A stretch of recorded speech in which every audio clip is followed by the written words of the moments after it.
It's Monday night, and you know what that means. Jersey First TV proudly brings to you the latest edition of Real Talk, and I am New Jersey's premier award-winning journalist, top 100 Latino, via the Latino Spirit online magazine for 2020, 2021, and in 2022, and according to many on social media, the god of journalism here in the Garden State. Yes, it's me, Fernando Uribe, hoping you all had a wonderful weekend here as you join us on the 22nd of August. I want to thank you all for tuning in from wherever and however you may be doing so on Facebook Live via StreamYard, also on the Jersey First YouTube page, and as well on LinkedIn, a new feature thanks to the good people at StreamYard. So again, folks, if you're just seeing it on your newsfeed right now, it takes 2 seconds. Click the share button. Of course, sharing is caring here on the program, and we always thank you for your support here every single week. Make sure you check out all of our episodes at www.jerseyfirst.org. That's www.jersey1st.org. Make sure you like Jersey First on Facebook. Of course, follow it on Instagram and Twitter, and check out my own Instagram and Twitter. It's the same handle, at the Fernando Zone. And also make sure you like this page, Real Talk with Fernando Uribe, and also my own Facebook page. Again, I'm the handsome guy right there with the Biden Sucks t-shirt there in the profile picture. You can't miss me. It's a handsome guy there. So make sure you like it and follow it, and of course, share when you can here on all of your social media platforms. And of course, ladies and gentlemen, part of the reason that this show does well every single week is because of you, my loyal viewing and very intelligent audience. And of course, that goes a long way in helping create the traffic that this show does every single week organically, folks. No ads, nothing paid for, all organic traffic here on the show. And before we get started, sir, I want to give a shout out, since it is the preseason. Of course, it's great to see preseason football on Fox, on the NFL Network. Shout out to my Dallas Cowboys, America's team, having a wonderful weekend again with some good kids running back, punt returns for touchdowns, kickoff returns for touchdowns. I don't know, might be a good year for my Cowboys. And let me have a little braggadocious tea here on the show. Hopefully nobody gets hurt during the preseason. We have a good 2022 campaign.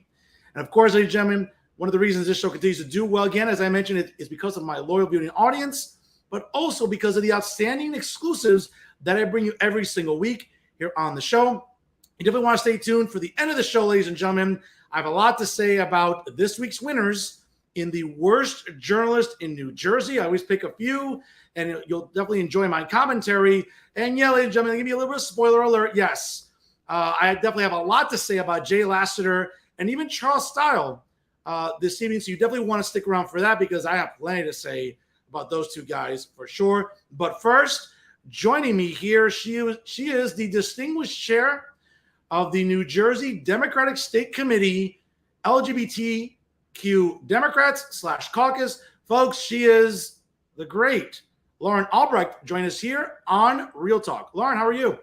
Good. How are you? Thank you for the beautiful introduction. I don't think I've ever been called the great before. Okay, well, I think all my guests are great. You make it a point. You take time out of your day to come on the show and talk issues and have a dialogue. And that's what we're going to do, Lauren. So let's get right to it here. Yeah, I appreciate you being here. Absolutely. And folks, if you just joined us here, again, sharing is caring. Click the share button. Drop some comments there on StreamYard. Obviously, I'll read some if they're available. I know they are every single week. So do drop them. And of course, sharing is caring. Lauren, when we talk about the creation, and this is a mouthful, so I'm going to try to condense it sometimes during the show, the New Jersey Democratic State Committee, LGBTQ Caucus / Democrats, it's an organization that really came about just a few years back. I was under the impression it was under Chairman John Curry in 2018, but we spoke off the air, and I think it goes back to 2016. Tell our audience a little bit about what the origins of this organization represents and what helped gravitate for you towards it. So there was a point in time during, in the state party under the chairmanship of John Curry, the excellent leadership, where there was a move for more minority constituency, sort of like coalition building, outreach, right? The need to break into these communities that are not traditionally serviced by any political structure or any campaigning group. So I think that was really the impetus. It was just to reach more voters, right? To craft and brand messaging that was sort of more amenable to LGBTQ people. There's also a Latino caucus. There's also a veterans caucus. There's also a women's caucus, right? So it's outreach groups basically. And so John Kerry had the leadership forethought to do these things. There was a group of really politically involved LGBTQ people at the time. There still are. It's still a lot of the same people involved, who suggested to John Kerry that one of the special focus or minority constituency groups would be an LGBTQ one. And that basically is just, it goes a couple of ways. And the mission and the goal, it definitely goes a couple of different ways. It's not real straightforward. What is the goal or mission? So the first thing is to bring the presence and the awareness to the table of the larger democratic organization, right? So when the DSC wants to do outreach towards LGBTQ communities, they go through us, right? Also, when there is sort of cultural competency things that need to be addressed within the DSC, we can bring those resources, members of the community, life experiences, to create a sort of a fuller package of what a Democrat looks like in the state. So that's the first thing. The second thing is the support of LGBTQ candidates to run for office. The last real big survey, LGBTQ people comprise 6 to 12% of the population. 6% is the low estimate, 12% is the high estimate. And that's sourced from a number of different things. As I'm sure you realize, sexual orientation is not covered on the census, right? So there's no way to really pull that from any federally sourced data source. So places like the HRC and different LGBTQ rights organizations do, a survey, and then they expand the results. And they also call these things for a number of different things, like where is their high propensity for voting positively on marriage equality and things like that. So that's how we can sort of get a percentage of how much of the population is LGBTQ. So if 6 to 12% of your population is LGBTQ, 6 to 12% of your elected officials should be as well, if that was, equitable representation, I would say. And that's not the case. And that's not the case. So it certainly isn't. Yeah, I mean, based on the numbers you just shared with us right now, it certainly isn't the case. What have you seen in the sense of not so much voter registration, but more so along county party lines? I mean, are we seeing more LGBTQ individuals wanting to run for office? I mean, public service is demanding, as we all know. You're always under the public eye. You're always under a lot of scrutiny. Are you seeing LGBTQ individuals in New Jersey wanting to sort of incur that stress and that burden, which sometimes comes with public service? Yeah, I mean, so personally, since I have been involved, the number of LGBTQ people elected to office has increased. There's, again, no huge way to there are definitely LGBTQ elected officials in the state that I don't know of, because they're not necessarily out and open about their sexual orientation, right? So the numbers of people who interact with us and seek our support and we support have definitely increased in the past few years. LGBTQ candidates running for office. I think we've reached a point where in the LGBTQ community, we realize that although it may be uncomfortable, although it may be a place of scrutiny, a place of hard work, a place of constant scrutiny, that it's more worth it and more important for us to be involved than to not be involved, than to shy away from it. So I think we've reached a point where LGBTQ people have definitely realized what our place at the table looks like and does not look like. So when we're not included in the discussions, decision making, policy making, it's detrimental to us. It's detrimental to everybody. I mean, more voices at the table, more diverse voices at the table lead to better discussions, I believe.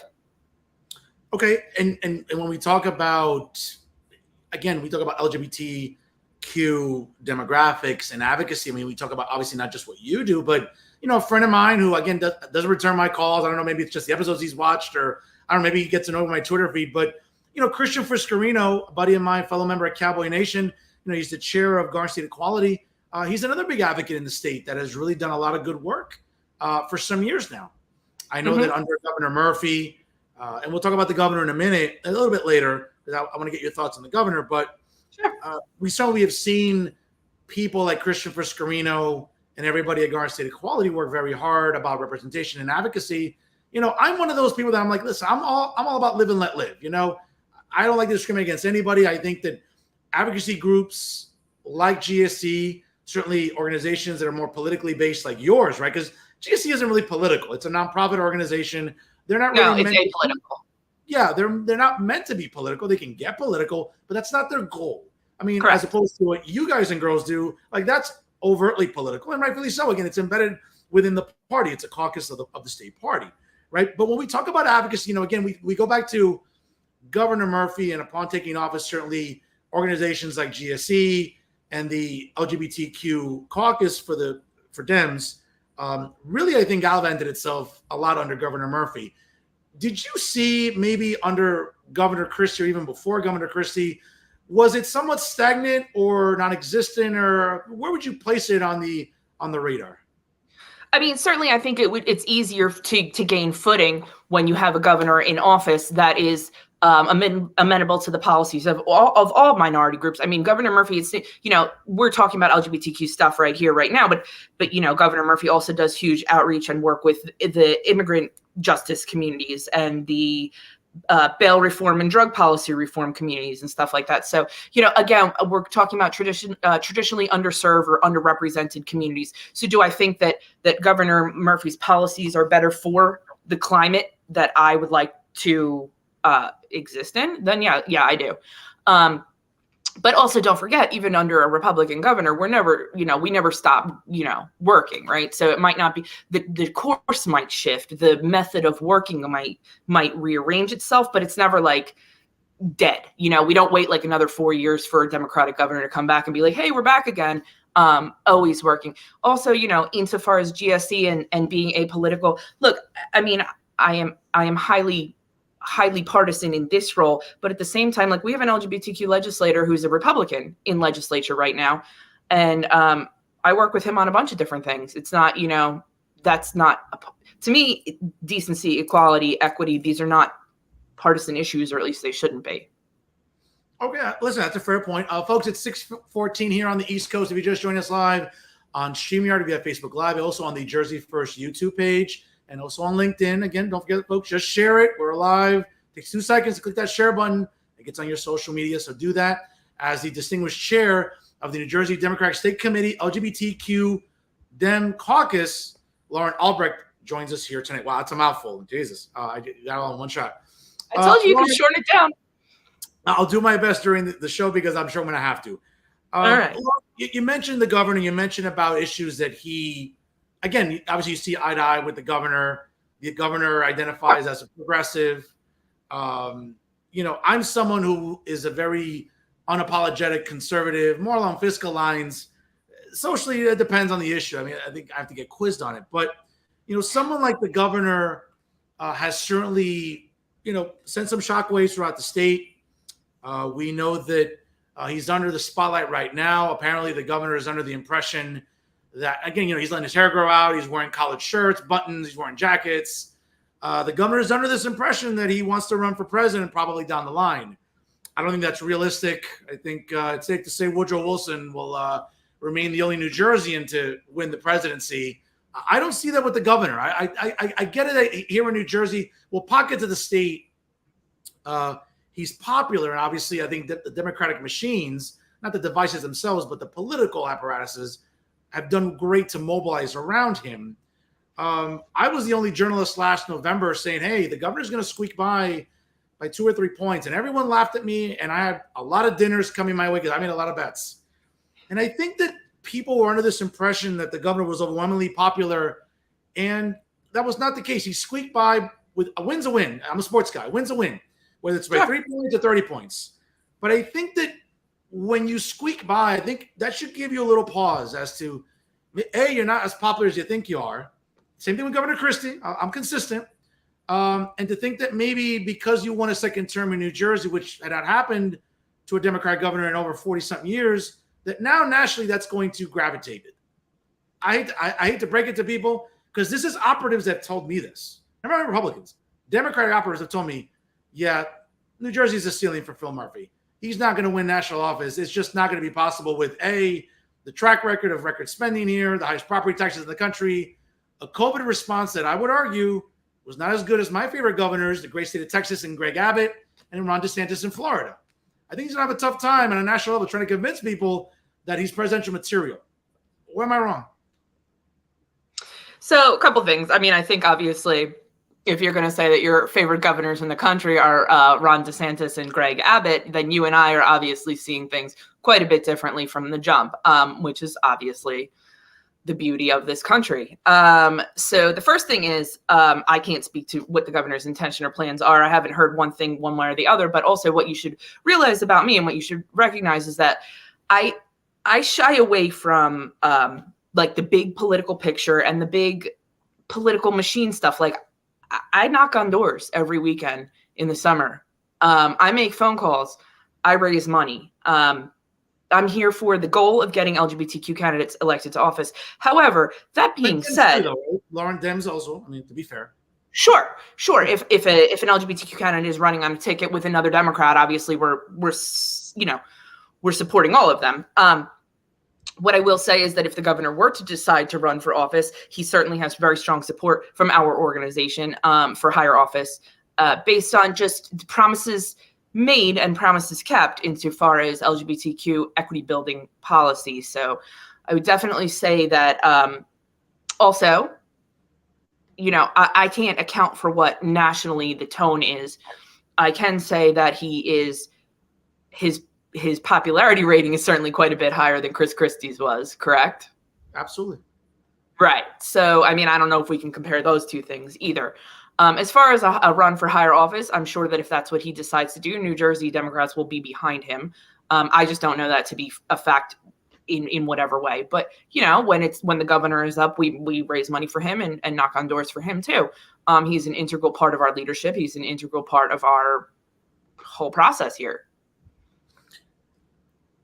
Speaking again, you're the chair of the LGBTQ Dems and / caucus in New Jersey.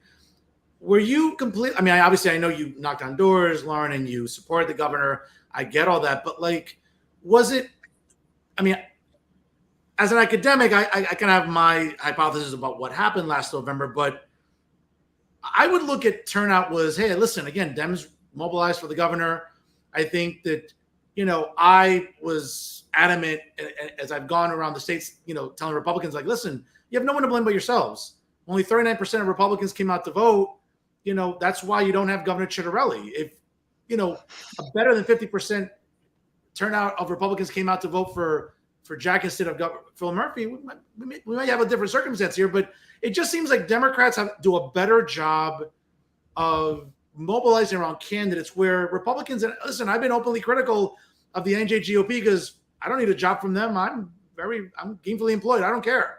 But it seems like Democrats do a better job of mobilizing around candidates, even around those that they don't really like. Because I can tell you, I know a lot of Democrats and operatives around the state that were like, ugh, I'm not really thrilled with Murphy. We saw what he did with COVID, the way he shut down businesses, the way he could have handled COVID a lot better. I think anyone who says otherwise just isn't paying attention about what happened in New Jersey to businesses. That's just my opinion. But it's not just Democrats that told me that, but it was just like, it's not that popular, but he might just get across the finish line. He did. So I would say that goes both ways then, right? If the governor just squeaked by in New Jersey and we have a pretty overwhelming majority of registered Democrats, right? Yep. So if the governor just barely squeaked by, I can apply that to my own team and say we have nobody to blame but ourselves for that as well. So if it were an equal match and everybody turned out, every single registered voter in the state, obviously there are still more Democrats than Republicans, but the squeaking by, as a matter of fact, 1.3 million. Yeah. It's not an insignificant figure. Oh, it's a big number. No, it certainly is a big number. And again, as I told NJGOP advocates that have talked to me on the air and off the air, I'm like, you have no one to blame but yourselves. Yeah, I mean, I was happy to see some gains made in the legislature, in the Assembly and the state Senate, but at the end of the day, it's like, well, you have no one to blame but yourselves. You hate the way the governor governed. Well, guess what? You should have turned out more. It just seems like Democrats are able to mobilize better and not be as tribal, at least in New Jersey, as Republicans are. Like, hey, well, if I don't like this guy and he's a check off my boxes, then I'm not going to come out. And that's the problem with Republicans in New Jersey. They don't come out for their candidates. I'm going to argue with you on that and say that Democrats do exactly the same thing. Maybe just because there's more of us, because the machine has been ongoing more, held the balance of power in the legislature for longer. that it appears like we have the ability to fall in lockstep and message effectively and turn out the vote more. But what I will say is that I will thoroughly disagree with you when you say that, like, you know, that Democrats don't do this purity test thing, or this, if I don't like the candidate, I'm not coming out thing, because I assure you, that's right. It happens. So I'd like to actually roll it back just a second to a thing that you said before about the governor considers himself a progressive. I'd like to know what you consider your definition of a progressive to be. Well, Lauren, I want to keep it PG here, but it's weird to me. I look at progressives. I work in academia as well, in addition to journalism. And, you know, when you work in academia, you're inundated by leftists at all turns. I teach in social sciences. So again, I don't bring my politics to campus, unlike my colleagues do in academia. But what I would argue a progressive is, I think, is someone that I get wants equality and tries to sometimes conflate equality with equity, which are not the same thing. What I would argue is that, unfortunately, I think what we're seeing with progressives, and we'll talk about the direction of the Democratic Party in a minute, because I really want to pick your brain on that. Sure. But I think what we're seeing now with progressives, and maybe they have themselves to blame, is they've allowed themselves to be corrupted by the woke crowd. You know, this need to be perpetually offended by everything. Statues, this and that, pronouns. I think that progressives mean well. The problem is, I think they've been hijacked by this woke left, again, that just, it drives me crazy with everything, whether this offends you or this offends that, and just, it drives me. It's hard to reach people in the middle, which is what you need ultimately to win elections. Because I'm an independent voter. Yeah, I lean right, center, right, but I'm an independent voter. You have to kind of win me over by projecting things that matter. I'm a homeowner. I pay the highest property taxes in the country. I care about spending. I care about, you know, the fact, again, to your point about issues that matter. You know, I'm not really a fan of the legislature vis-a-vis the governor taking taxpayer dollars and putting it into a legal fund to help illegals fight deportation, because it's subsidized by tax dollars by me, homeowners. Like, stuff like that doesn't win people like me over. Then you should turn out your friends to vote if you don't like it, right? I try. All right. So, yeah, I mean, I think it was just important for me to establish, like, the baseline of what we're talking about when you're talking about progressives, because I think that means different things to different people. I personally do not identify as progressive. However, there is probably not a whole lot more going on as far as policy and action than the things that I do and we do as an organization that is more progressive. I shy away from the label, not because I don't mean it in policy. I just I feel like it's a weird way to differentiate yourself as a Democrat. Like, I feel like if we're all doing the same thing and the right thing that we should be doing for the betterment of equity and the quality of life in this state and everywhere, that everybody should be considering themselves a progressive, or should be on board with those equity building measures. But yeah, I mean, that's not a label I've ever really used to define myself personally. Okay, fair enough. Folks, it's 6:25 here on the East Coast. If you just joined us live here on Jersey First TV, on Facebook via StreamYard, also on LinkedIn. Joining me this evening exclusively is the chairperson of the NJ LGBTQ Dems / caucus, the great Lauren Albrecht, joining us here tonight on Real Talk. I'm cutting it down a little bit. I'm condensing it. You're Lauren, doing great.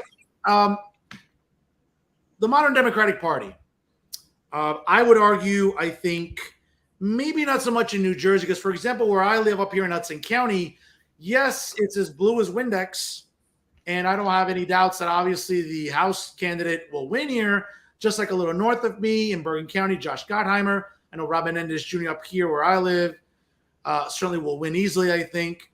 But here in Hudson County, you know, yes, it's overwhelmingly run by the Hudson County Democratic Organization, which I know has been in the news cycle a lot lately. And we know that, yes, it's blue-collar, working-class Democrats. But, you know, it's not across the river. You know, so when I interviewed Rob Menendez Jr. a few months back, and he's a guy who's a pretty pragmatic Democrat, kind of like his dad. Like, the apple doesn't fall far from the tree, very practical, kind of a middle of the road. Yeah, he's center left, but he's not crazy left. So when Democrats in Hudson County are going to vote for Rob Menendez for the House seat here in Hudson County in CD8, you know, they're not really worried as they would be worried, across the river with someone I like to pick on a lot, the Puerto Rican princess, Sandy Cortez, that she's way to the left. So someone like her doesn't really resonate in parts of New Jersey, at least in North Jersey, Hudson County, where it's very working class Democrat, as opposed to across the river where they like that stuff. I mean, God bless them. But it seems like here, Democrats in Northern Jersey, at least, Hudson, maybe southeastern Bergen County, don't subscribe to the woke nonsense and all that. I think they tend to be kind of more pragmatic. Do you think the Democratic Party, whether statewide or nationally, is moving too far to the left? So I think it would be a mistake to disregard the voice of the progressives or, the younger people or the what you keep calling the woke leftists, which makes me laugh because when I hear leftists, it's just I don't know, it just makes me sound like it makes me feel like I'm talking to my grandfather, the leftists. Okay. So I think it would be a mistake, and we have seen this before, and we've seen this, in the 2016 cycle, and that to discredit and remove the voices of the progressive movement, right? That's not going to work. That's not going to serve us. So, the best case scenario, the best bet is a fusion, right? And a way to work together on the common ground, which is, again, I think a problem that, not just the right has or not just the left has, but that we're all humans, and nobody, no party, no idea system is monolith, right? So everybody has their own ideas and their own personalities and they bring to it. But the direction, obviously unified messaging and obviously bringing all of the voices together to move forward is the only way to go. It's not going to work to exclude one section. In a place like Jersey City, there are council people who are extremely progressive or whatever, and not necessarily dependent on the party line or the machine or whatever, and they do very well for their community and they keep getting reelected. So I think it would be a mistake to say that it doesn't work all over Hudson County or all over that congressional district. I think it would be a mistake to write that off or to exclude it from the dialogue. Well, I mean, I have seen, again, progressive candidates run for committee people seats and attempting to run for House seats. I mean, we had a guy named Hector Segura, who ran for a House seat in 2020. Oh, Segura, yeah. Yeah, Hector, I mean, I don't really think highly of Hector because we don't like each other personally. But the thing about progressives like him is that you mean well, Lauren. I don't mean you, I mean this generically. You mean well. Mm-hmm. But sometimes the ideas aren't realistic. Right? Whether it's about clean energy, whether it's about just a plethora of other things that, quite frankly, again, to working class, middle of the road Democrats, it may not resonate. And I think that that's the ultimate challenge, I think, that Democrats face in this election cycle. Again, Robin Menendez Jr. is a pretty middle of the road Democrat. He's not someone that's going to be like, Alexandria Ocasio-Cortez or Ilhan Omar or Rashida Tlaib, thank the Lord, or Ayanna Pressley, because that's not going to resonate in parts of New Jersey where, yes, they're solidly Democrat. And there's no question of that. New Jersey's a pretty blue state. The idea that it's purple, I don't believe in that because, Democrats have run the legislature for 20 years now. We've had Republican governors, Democrat governors, that'll come and go. But again, with a 1.5 million registration advantage and the fact that, again, in a lot of these inner cities, the Democratic machines just do a great job of mobilizing. Like the legislature is going to stay solidly blue. Were there some inroads last year? Thank the Lord, yes. We'll see next year. I don't know.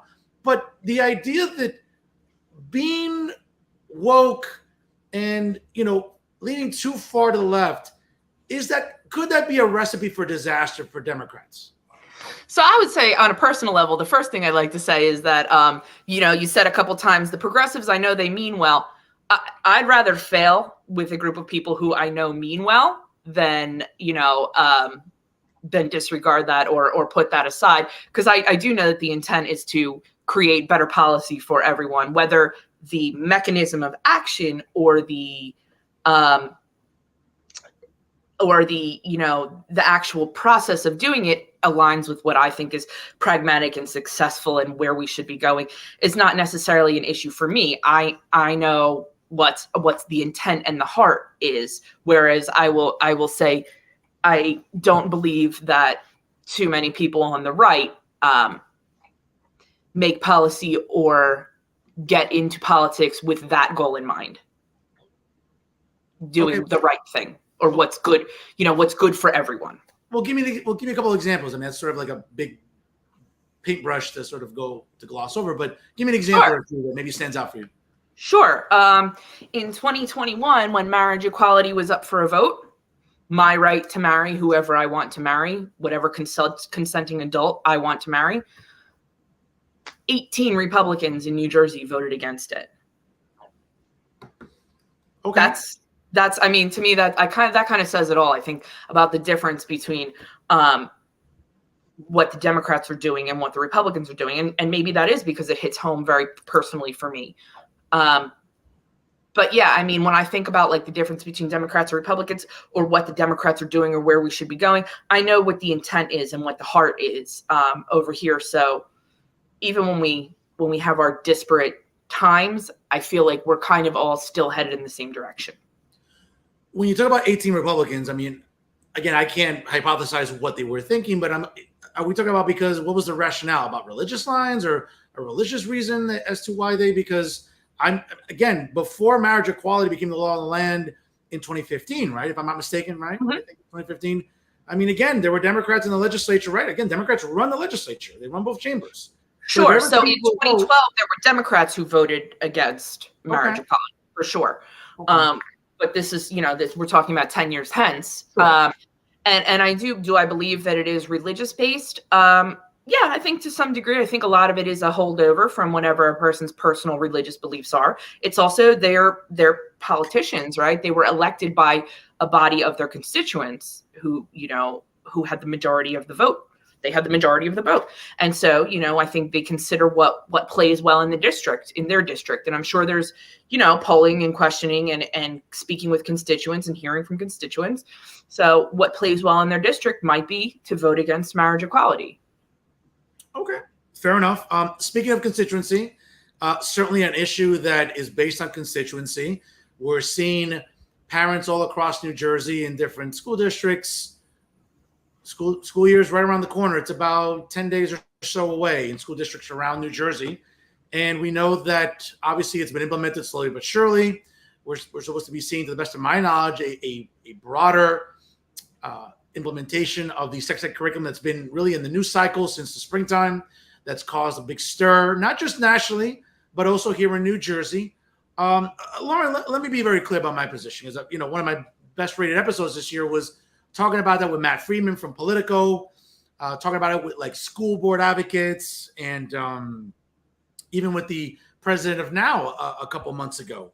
When it comes to LGBT history, let's learn about Harvey Milk, the first openly gay member of the House of Representatives, or other members of the LGBT. No, he was a councilman. He never made it a national office. He was only in office for like 2 months before he was executed. Whether it's someone like Harvey Milk or others in the LGBTQ community who have contributed to the United States, whether it be financially, sociologically, a whole plethora of different sectors. I don't have a problem with that. I think if we learn about Women's History Month, we learn about Black History Month. I'm Hispanic. Okay. I'm Latino. I hadn't noticed. I know, right? Yeah. Hispanic heritage. I'm all for that. That's why I don't have an issue. And I think a lot of parents on face value don't have an issue either. But Lauren, it's really, again, I don't have any kids that I know of, but it's really hard to get into parents and when parents are going to school board meetings, objecting about their 5 or 6 year old learning about concepts like gender identity or transgenderism. When I don't know about you, when I was 5, 6 years old, reading, writing, arithmetic, those are things that I struggle with already, even tying my own shoes. Okay, kids are very impressionable. Okay, the idea that these are topics that a lot of parents are objecting to, it doesn't make them bigots. It doesn't make them homophobes or transphobes, but it just seems like that's the triggering mechanism. If someone's going to object to it, and parents who, again, were homeowners, whose property taxes pay the school districts. Right? This is how school budgets are accumulated, folks, in a little civics lesson here for everybody. Okay. If some parents want to go to school board meetings and object, they can do so. And I've seen it firsthand on YouTube because a lot of school board meetings are televised now, streaming because of what's happened with COVID. Meetings are remote and everything. Lauren, again, I don't think it makes them bad parents. I think they just want kids to be kids. The idea of, trying to infuse gender identity and transgenderism as early as 5 and 6, Lauren, that's a hard sell for a lot of people. So a couple things. Not sure where to start, but Sure. we're going to start with facts and not disinformation. We're never going to do disinformation, okay? Mhm. So the first thing is we're going to separate the ideas of the inclusive curriculum with the new health and phys ed standards, right? So those two things are separate, right? So as you said, LGBTQ inclusive curriculum, which was a bill that was also LGBTQ and disability inclusive curriculum.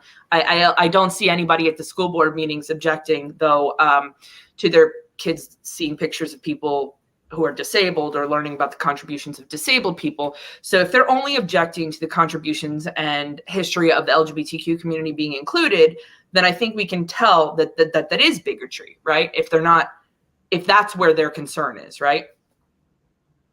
Because being LGBTQ is an identity, like being disabled, like being Black, like being Latino. It's not a choice. So if they're at the school board meeting protesting their kids learning about the history of the LGBTQ community or the contributions of LGBTQ people and not anything else, I think that's pretty clear what that means, right? To me, it's pretty clear what that means. Sure. So if we're going to separate that, we're going to separate that out from the new health and phys ed standards. I did read it, it's 66 pages, but I don't think that kindergartners are learning about gender identity. Can we check that? Because I don't like disinformation at all. Okay, I can totally check that. Let me say this, because I know that, again, working in education, I work in higher ed, but I'm also very familiar with lesson plans, and I know how school districts can be, again, and I know teachers can be very, cavalier. They can take matters into their own hands when it comes to creating curriculum. It depends on the school district. Again, case in point, in Montclair, the People's Republic of Montclair, for example, right? Sean Spiller is not only the mayor, but the president of NJEA. How that isn't a conflict of interest, I'll never know. Why no one ever talks about that, that's for another show. But it's interesting because I've seen teachers firsthand when it comes to curriculum, forget about LGBT stuff, but just creating lesson plans that they choose to teach what they want to teach. And again, if departments and school districts think it's okay, yes, they have to comply under the DOE umbrella. Mm-hmm. But the idea that we don't know that there are, listen, I don't want to take libs of TikTok as like the end all be all of a page that tries to expose this stuff. But I know, just because I've seen it firsthand, teachers can take liberties when it comes to curriculum, what they want to teach about, what they want to do. Okay. Sure. That's always my concern about, well, it depends on the school district. If they're a very left-leaning school district and they don't really care, they'll let the teachers slide with this, and they may invoke or include certain curriculum maybe some parents object to. So I think that at the end of the day, I think that's where parents are concerned is, well, what are their kids learning about? And sure. And nobody's trying to, I do have a teaching certificate. I do not teach. I've never taught. I got a teaching certificate. I never went into teaching. I got a job in a different industry. I do data analysis. It's a totally different thing. Pays better. Pays better. Pays better, that's for sure for you. Don't be too sure, man. Okay. But what I will say is, so not knowing precisely what happens in a school, and maybe you are a better authority on that, I will say that I think there's probably too much gray area for both sides of the aisle to be comfortable with about the new standards. And I think that certainly transparency is important. And I also don't think that anybody's trying to prevent parents, at least not from what I've seen in the teachers that I've spoken to, which are a lot. And don't forget, LGBTQ people are teachers, LGBTQ people are parents, LGBTQ people are students as well. So, we're not like outside of this discussion, as we're taxpayers, homeowners. We're inside of this discussion as well. I don't think the aim of anybody is to exclude parents from knowing what their kids are learning in school. What I do think is the most dangerous thing and the most detrimental thing to the whole process is the hysteria caused by intentional disinformation. Like, there's things circulating online, like there's this Google Drive or Dropbox of like fake materials that were never used in a school, were never created by a teacher, that are being circulated in right-wing circles that are like, this is what they're teaching your kids. It's like about, I don't know, anal sex. And that was never included in the curriculum, right? And it's been disproven as a hoax, but it's still being circulated around. So I would say that I think the biggest barrier that we all have to coming together on certain things is probably the intentional disinformation and misinformation and hysterics that I'm sure come from both sides. But yeah, I don't think that anybody is proceeding with the intent to keep parents from learning what their kids are learning in school. That would be shocking to me. Would you be ultimately disappointed if you read any statistics, and maybe we'll see them in the next school year, if parents want to opt their children out of any LGBTQ curriculum? Would that be something that you would rail against? Or at the end of the day, I mean, is it the parents' right to do that? So the first thing is that there is no opt-out in inclusive curriculum. That would be like opting out of math or you know. So the opt-out is only available for the health and phys ed curriculum. And that's always been in place.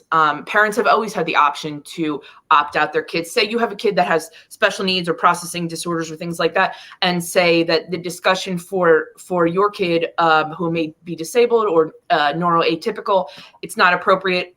You'd like to cover the ovulation discussion at home. Parents have always had the option to do that. That's not new.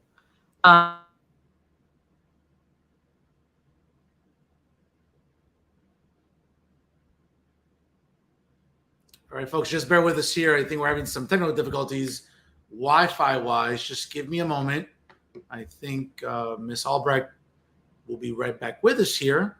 Folks, again, if you're just joining us live at 6:42 here on the East Coast here on StreamYard, we have Facebook Live, and also on the Jersey First YouTube page, and also on LinkedIn. We're back. Okay, cool. I want to make sure. All right. Okay, you're still with us. Oh, no problem. So continue. I'm sorry, Lauren. I saw. No, I think that's it. I mean, I think that the hysteria and the the really ugly things that come out are absolutely fueled by misinformation and disinformation. Everybody needs to just, first of all, realize what intent the curriculum has, which when I look at it, it appears to me that the intention is to teach kids what's appropriate about their own bodies and what's not. Because when kids don't know these things, that's when they're susceptible and vulnerable. It's not the knowing that opens up the door for susceptible and vulnerable to outside and bad influences. This is when they're kept in the dark, and that's proven. So I personally support kids learning the proper names for their body parts, and kids learning what is appropriate for people to ask or do or touch them in their own personal space. I don't see why that's a bad thing. Okay, fair enough. I'm sure that there are videos and content you see all over the internet and social media, not necessarily predicated on schools, but we see it in communities, whether it be in public libraries or even bookstores in townships all across the United States, even in New Jersey. A couple of years ago, I know right before COVID, in Hoboken, there was a bookstore that had a drag queen story time experience for kids. And I believe it also was happening at the Hoboken Public Library. Now, some parents obviously railed against two different things because, well, if it's at the Hoboken Public Library, that's paid with, in terms of sustaining the library itself, it's paid with tax dollars by Hoboken residents, right? Property owners, homeowners, whatever, as opposed to a bookstore where it's a private entity, it's a small business.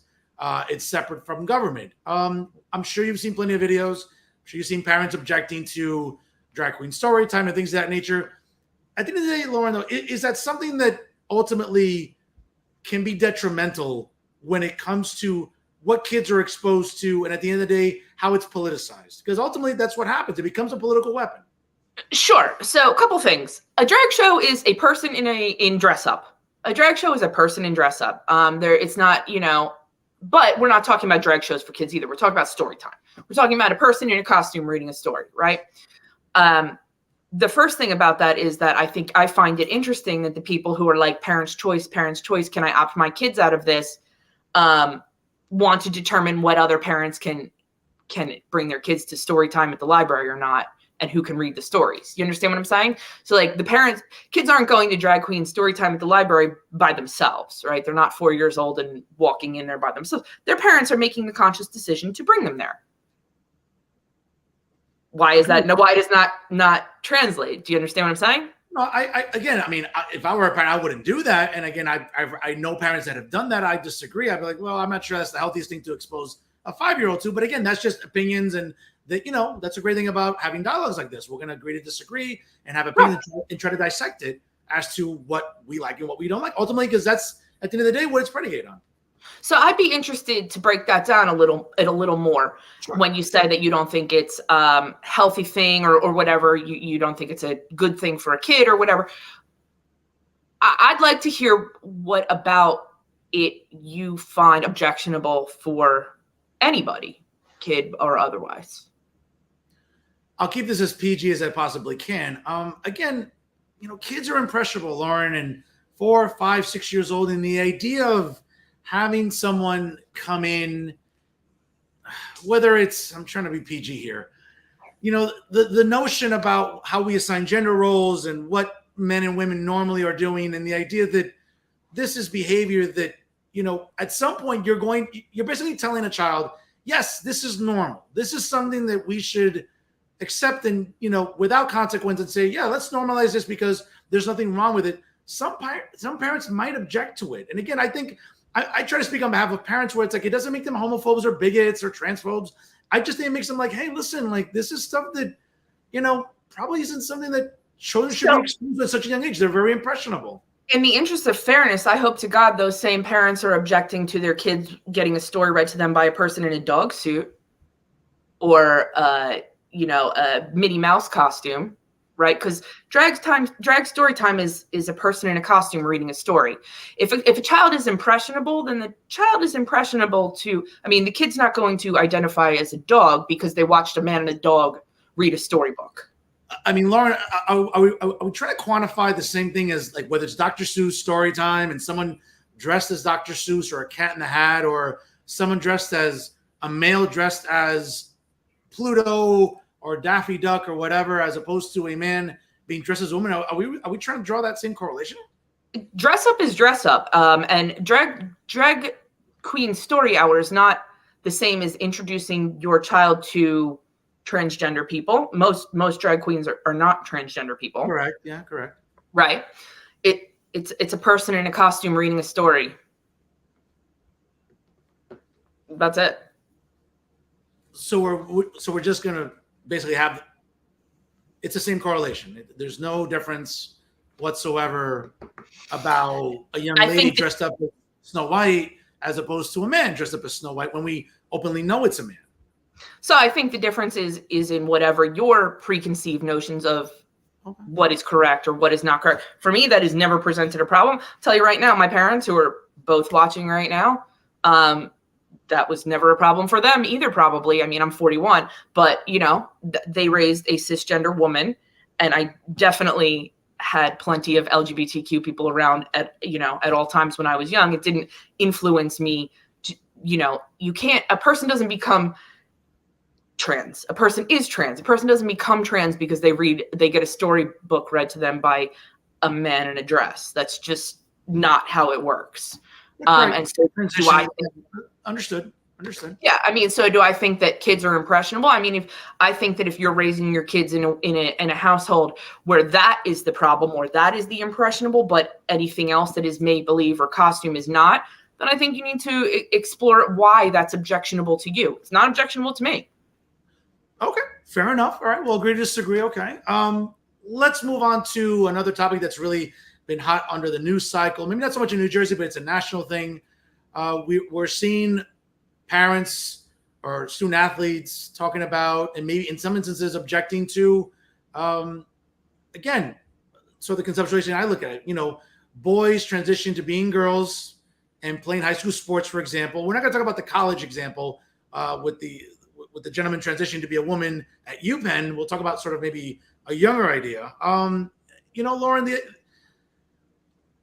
I had the president of NOW a couple months ago, and I found it really. So the first thing I would like to do, because you and I discussed this before we went live, is that we're not going to engage in any language that's hostile or incorrect. So when we talk about transitioning, what happened was a transgender woman received some sort of gender affirming care. A boy didn't transition to become a woman. So, I'm not going to partake in an interview where that language is being used. Okay. Whatever terminology you want to use. All right. Let me try to make this a little more succinct then. Sure. If we're talking about athletes. We're talking about, again, it's hard to not sort of belate the obvious here. If we're talking about a boy that transitioned into being a girl. Fernando, are you asking me, do I think it's fair if transgender women participate in women's sports? Is that the question? Yeah. Okay. We could have just said it like that. Well, I mean, for our audience, it's important to sort of break it down, because at the end of the day, it's not semantics on my part. It's just we're sort of explaining the process ultimately, right? Or am I like just, again? It's the academic in me. I feel like I have to explain everything. I'm very for yeah. I mean, you can explain certainly whatever you want. I feel like maybe some people in your audience already view it that way to begin with, and I think it's important that if I'm going to be here and offering my voice to the conversation, education is important, right? And moving in a progressive direction, which makes the world safer for everyone, is my goal. So the first thing is that I personally am not concerned with that. I am a woman. I consider myself a feminist, and I'm not at all. Are you a sports fan? Are you a sports fan, Laura? I'm not, but I mean, I played basketball in high school. I don't have time for very much watching sports on TV at all right now. Am I a sports fan? I'll let you finish. I'm sorry. Do you believe in the sanctity of records, like stats, data? Like, do you believe in that? Like, do you believe if, let's say I have a daughter tomorrow. Mm-hmm. Well, not tomorrow. Let's say I have a daughter who's a junior in high school, and hopefully she inherits her father's great basketball skills like he had in high school, and is a all-county basketball player. And obviously she's going to be a senior, thank God, hopefully, and maybe she's under the microscope of a lot of scouts that want to offer a basketball scholarship to her to go play at a Division I school. I will be thrilled. My little girl's playing college basketball. She's had some records in the county, again, like in New Jersey, for example, the New Jersey Interscholastic Athletic Association. That's the governing body for athletics in New Jersey for high schools. And let's say she is the, all-time record holder for 3 points made in a season, field goal percentage, this shot, that shot. And here comes a transgender woman, girl, proud of you, and decides to break her records. You don't think as a dad or parents have a right to object to that when, again? So the first thing is that I want to ask you, how often do you think this is happening? Do you think this is happening in every town, in every state? Do you think this is happening more than once a year in this country? Lauren, if it happens once or twice, that's enough to even raise a concern, don't you think? How concerned are you with the sanctity of women's sports before this issue? Oh, listen, I think it's not funded correctly. I've been a proponent of, I think Title IX has not been well represented for women in colleges and in high schools. I think women need to listen. Case in point, I love how people rail about the WNBA. Number one, it's subsidized by the NBA. Number two, it's not going to generate the same revenues as the NBA. And I get it that they have great athletes, they have great female basketball players that are very gifted, and I love that. And why does it not generate as much money as the NBA? Well, I would argue that I think women need to get out and support women. Go to the games, go to the Garden, support the Liberty. I would argue that the value of women has always been lesser for the entirety of civilization, at least in the Western civilization. I would argue that women are viewed as less interesting to watch play basketball because women are valued lower. I don't have to look any further than the way it's very popular. It's very lucrative. It's great ratings for women's soccer. I don't have to look any further than the basic wage inequity across this entire country to know that women are valued less than men. Okay. Well, the wage argument is to your point. There are always different skill levels in every sport, in every club, and on every team, right? So should women are you concerned with when cisgender women have an excess production of testosterone, right? Which does happen, or have are you concerned with intersex people who may have an overproduction of testosterone? Like, are you concerned with the fairness aspect of it? And if you are, doesn't Michael Phelps have like a chromosomal advantage in swimming against other men? Yeah, I think you should look at it. I think he has like Well, we can just Google it right now. So I'm just saying, if we're going to apply the standards of fairness based on biology or chemistry, I hope we're applying them across the board. Let's see, Michael Phelps. But Lauren, if we're talking about someone like Michael Phelps and men on men, but if we're talking about, I mean, you can take all the suppressors you want, but at the end of the day, since we're talking about science and biology, aren't we talking about at the end of the day that even, let's say, during a young age, when transgender women, right, are transitioning, at the end of the day, like, boys are always going to have, even if it's a slight percentage, they're going to have a bigger muscle density and bone density than girls. That's just science, though, Lauren. So to me, it's like, that's not really fair. It does a disservice to biological girls when they're playing sports against boys that at the end of the day, you can take all the suppressors you want. You can do all this and that. But at the end of the day, it's like, there's still biological girls are at a disadvantage. It's not fair to them when they're already behind the 8 ball anyway, when it comes to athletics.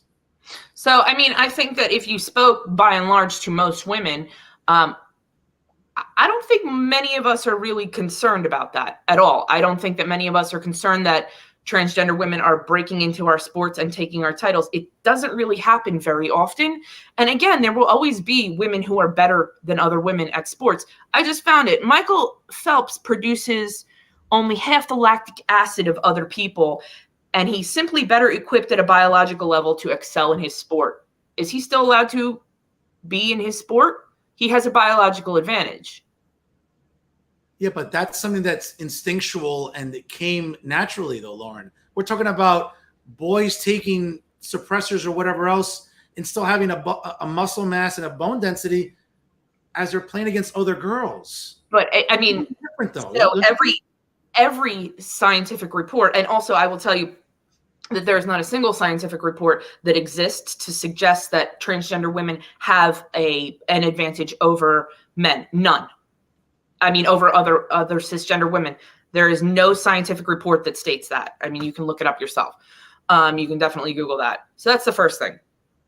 The second thing is that after 3 years, or it's like 32 months or something like that, on HRT, hormone replacement therapy, there is like no difference between the bone mass and the body mass of a cisgender woman and a transgender woman. Again, you can look that up yourself.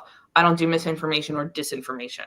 I understand that. So, I think we need to unpack a little bit what these arguments are rooted in. And again, I would just wager that the same parents who have a problem with transgender women competing against their daughter are not also at the school board meeting or the game screaming about the girl who has an excess production of testosterone or these whatever other genetic advantages. So I would just ask, why then is this the issue? Why is that what tweaks your buttons and not the other biological unfairness or advantages?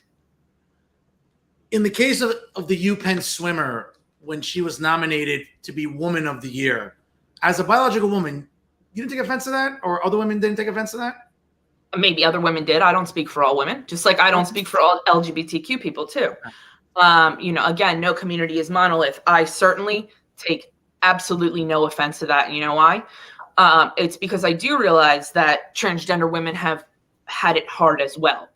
And I don't ever begrudge another woman winning anything, ever. When teammates have spoken out against, they've gotten some vitriol online, and I think unjustifiably so. Why are we seeing that? Again, it doesn't make them bigots or transphobes or homophobes. We've seen teammates of the swimmer at UPenn speak out like, listen, this isn't fair to me. I'm a biological woman. And I don't think that's hateful or mean-spirited. I just think that we're sort of, again, it sort of goes back to this being another tribal issue that people get very, very animated about. Well, not having seen their statements or read any of the vitriol online. Again, my time is pretty limited. I know the issue of the transgender woman swimmer, but I don't really know what the commentary was online or from other people. So tell me what you mean by tribalism. Are you saying that other LGBTQ people or trans people supporters are saying that her teammates are transphobic? I would just say I think this is an issue that just contributes to sort of underlying tribalism that exists in our political culture. I think it's just another issue to divide people. I think it's another issue that kind of creates a wedge. But again, I'll go back to the example that, I gave. If my daughter was an exceptional basketball player and a transgender girl now all of a sudden starts to overtake her records and got whatever, Lauren, I'd be raising hell on my school board. And I think a lot of parents would too. And the first thing is, though, that I think you should recognize is that transgender people have parents as well, right? And their parents want them to succeed and want a safer life and a safer world and a safer environment for them, too. So while you can advocate for your kid, that's not going to stop other people for advocating for their kid who is also probably not really had it easy in school, right? So fair enough. That's like a wash for me. If a parent wants to advocate for their kid, maybe they need some better education on the biology of transgender people or on gender affirming care. That's one thing. And I can always provide that, or we can always provide that as any organization that I'm affiliated with. But I think we should also expect that the parents of trans children who are terrified every single day for the safety of their kids are also going to advocate for them to be able to play in sports. Okay, fair enough. Real quick before I let you go, folks, it's a little before 7 o'clock here on the East Coast.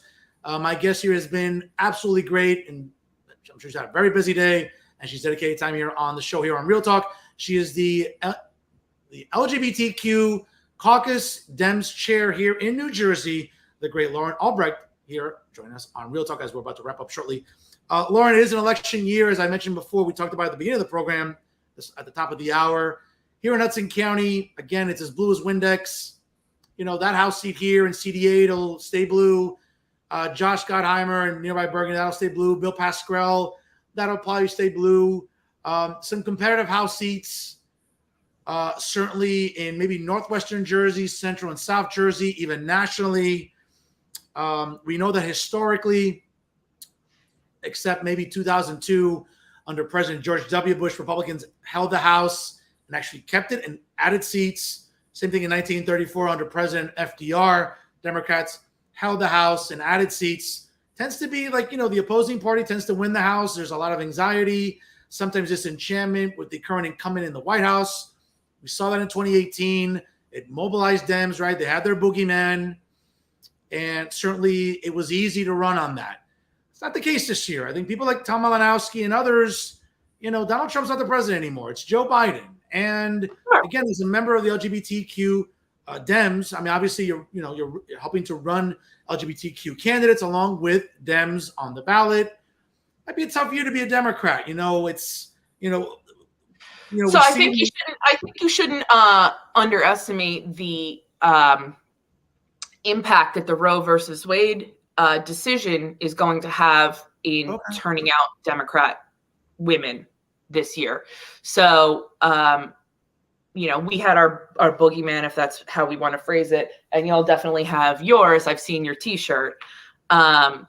However, I think, first of all, so when we're looking at New Jersey congressional seats, we're looking at possibly 3 seats that are possibly vulnerable. Two, I would say only 2. One of which is really vulnerable. But if you've actually looked at any of the latest national polling, it shows nationally Democrats holding a 4-point lead across the board in Congress. So while this is not going to be the bestest year, it's not going to be the worstest year either. But I think that you should really not underestimate the ability of the abortion issue to really light a fire under women to get out and vote. I'm glad you brought that up. I wasn't going to bring it up as a topic. I was actually going to bring it up in my commentary to close the show when I'm roasting certain journalists. But, Lauren, I've said this consistently. And it was interesting because when I had the president of NOW on in April, I think it was early April, I remember talking about it on the air with her. I was like, oh, well, listen, the way that Roe has been constructed for decades now, you don't got to worry about this. I just think it's fear-mongering and hysteria. It's a good fundraising tool. You don't got to worry about Roe versus Wade being overturned. Sure enough, 6 hours later or 4 hours later after our episode aired, it happened. She called me, cursed me out. I was kind of laughing. I was like, oh, wow, Jesus. I'm like, that was not the intent there because I was just like, it hasn't happened in all these years. It's not going to happen. Lauren, this is my issue. Here in New Jersey, and I've talked about this openly. The first thing I want to say, though, is that I think you should listen to women, women of color, queer women. When we tell you that there's about to be a problem that's going to intersect our rights, we already know that that's about to happen. And you said, I don't think it's a big deal. I don't think it's a da-da-da-da. We already knew. I said it was not going to be overturned. I said the hysteria of like, oh, it's not going to get overturned. Roe versus Wade will stay intact. You don't got to worry about it. I said that during the broadcast. 2 hours later, that decision, the brief leaked, where it leaked from I don't know. And then she called me. She's like, I can't believe this. Did you have it? I'm like, no, I didn't have an inside track. I just went by decades of precedent. So I was like, that's why I didn't think it was going to get overturned. So, but we have known since 2015 that this would be the ultimate consequence and the ultimate chess game of electing a president like Donald Trump. Women who need to have this right secured for them have known that this was the end game the whole time. And we've always said this. This is a self-fulfilling prophecy. Well, Lauren, and I've said this on the show consistently to other guests, both on the right and on the left. I mean, again, at the end of the day, I have had a chance to read the hundreds of pages of what the decision renders. But at the end of the day, sort of like the Clip Notes version of it is that, abortion is still not outlawed federally. It's just been relegated to the states. Sure. And what I would argue, again, is at the end of the day, I mean, as an American government professor that teaches, about the Bill of Rights and everything. I mean, again, I have this mouse pad and I use it all the time here about the Bill of Rights. And when I read the Bill of Rights, again, I read the 10th Amendment. The powers not delegated to the United States by the Constitution or prohibited by it to the states are reserved to the states respectively or to the people. Yes, again, I'm familiar with the concept of states' rights. Okay. I'm a pro-choice man. I understand the need for an abortion. I understand that there are circumstances when abortions are necessary. Right. And I've been a pro-choice guy consistently. That I haven't wavered from. But at the end of the day, though, Lauren, again, maybe, and this is something maybe has got me in trouble a little bit, but, what happens in Tennessee and Texas, Alabama, and Louisiana, respectively, I mean, generically, I say this out loud. I mean, you live in New Jersey. Reproductive rights are as sacred here. It's a completely blue legislature that's ensured that whether it's, reproductive rights and abortion being codified, accessibility to a Plan B. I mean, Planned Parenthood gets millions of dollars from Washington and from Trenton. And I still get envelopes to my house, being mailed to me like, you still need more money? But that's another issue. And I cut a promo on my Twitter about that. But I think, again, we come back to maybe the difference between me and you, or the difference between Republicans, Democrats, or the difference between the way we're seeing things is that, like, just because it doesn't affect a woman in New Jersey, and it will someday, but just because it doesn't affect a woman in New Jersey right this second doesn't mean that I don't consider it on the larger scale for a woman in Tennessee. And at the end of the day, it's not like some inconsequential chess game. This is lives that are going to be lost. And this is going to be the perpetuation of a system of poverty, of kids going into the adoption and foster system. This is going to be the perpetuation of women continuing to make less money than men on a national scale. So what does happen in Tennessee does affect me here. The other thing I think that we can't underestimate either is the precedent that this sets, right? Because Obergefell is considered settled law, right? My right to marry who I want, the Loving decision, all sorts of decisions are sort of predicated upon the precedent that Roe versus Wade is, right? Bodily autonomy and privacy. And I don't think that we can underestimate the impact that this is going to have on marriage equality. Well, Lauren, again, I mean, the case that was heard before, the court obviously came from a state case and everything else. I've done some research on this, that there's no litigation right now pending in any state court or anything around the country about the Obergefell decision. So again, I just think sometimes that this becomes weaponized where it's a good fundraising tool. But did you not say the same thing in April and then you just copped to 10 seconds later, they released the leaked brief? Well, again, I mean, but wasn't this based on a state decision that was already in the pipeline, right? And right? But these things are already teed up. And actually, I do believe I will get it for you. I'll email it to you so that you can discuss it next time. I believe there is a case that they're already teeing up to work on Obergefell. And I believe it's in Louisiana. I think I just read that this week. So I'll get you that. I mean, I have all the resources. But again, the second that the brief was leaked, legislatures around the country started introducing the bills, right? So obviously, if we're talking about states' rights, it's going to have to be enacted through their legislature, and they started dropping those bills immediately to end abortion in their state the second they heard that brief was leaked. Okay. And again, folks, keep the comments coming. Yeah, no, again, for some people trying to say no big deal, that's not what I said. Calm down. Some of the comments there. Relax. But this is the thing, though, Lauren. And, again, I talk about it where you reference the Uribe-August decision. I mean, some people, some legal scholars, I'm not an attorney, I'm only a PhD, but some legal scholars would say that the way Roe was decided decades ago, maybe from a jurisprudence perspective, still calls into some question, and there could be room for debate. When it comes to the Uribe-August decision, I mean, we're talking about the 14th Amendment here, the due process clause. I mean, that's kind of more ingrained, and I think it's harder to argue marriage equality and that being under attack or being in danger of being overturned, where that's a lot more concrete when it comes to the 14th Amendment and it comes to the Equal Protection Clause, as opposed to how Roe was decided, which still creates a lot of debate. That's why I think that the Uribe-August decision, I think, is fine. I think it's not going to get overturned because, again, it's the 14th Amendment and the Equal Protection Clause that I think is much more exactly defined in that court case and that decision, as opposed to how Roe was decided decades ago. Again, I could be wrong. I think it's apples to oranges. I think one is much more embedded in the 14th Amendment. So what I will say succinctly is I hope you're correct. What I will expand that to include is that I think it would be very difficult for, a person like you, and I'll humanize it to, a cisgender straight man. I assume those are your identities. If I'm incorrect, please let me know. I'm a straight man. Yeah, I'm a straight heterosexual male. Yeah. Okay, right. So I think it would be difficult for you to conceive what you're calling, the overreaction or the hysteria.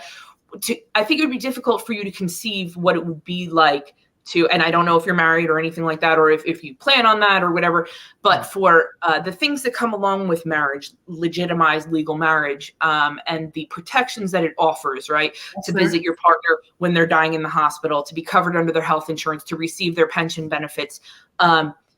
It's always on the table, and it's a really different conversation to have with people whose identities determine what their rights will be at all times.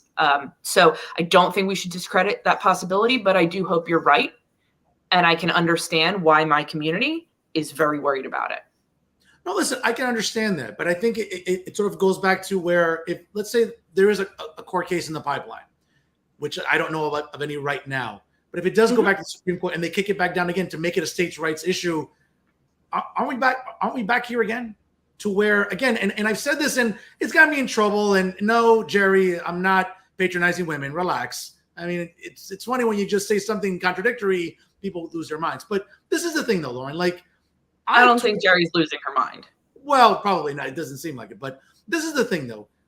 At the end of the day, it's, as you mentioned, yes, you're concerned about how it affects women, right, in other states and everything else. And I get all that. But again, maybe it's just the academic in me. Maybe it's just the constitutionalist in me. It's like, well, at the end of the day, if it's a states' rights issue and states are going to govern the way they want to govern, I mean, listen, I'm not trying to even draw the equivalence here. But here in New Jersey, marijuana was legalized by a referendum in 2020, overwhelmingly by 67%. There are still states that marijuana is still not been decriminalized and has not been legalized recreationally altogether. That's their state. Correct. That's their right to do that. And again, I'm not trying to draw equivalence again before anybody blows the gas. I mean, I think that would be. I'm glad you recognize that that's a ridiculous equivalence of cash. But at the end of the day, it's states' rights, and that's how they want to govern. My issue is that, hey, for people in those states, vote legislators out they don't agree with, get them out of there, codify it the way they did here in New Jersey. And I mean, at the end of the day, I hate to make it such a simplistic solution because I'm all about that, but at the end of the day, it's like, hey, in those states, either you choose to move out of them or mobilize and get those legislators out and codify it the way they did here in New Jersey.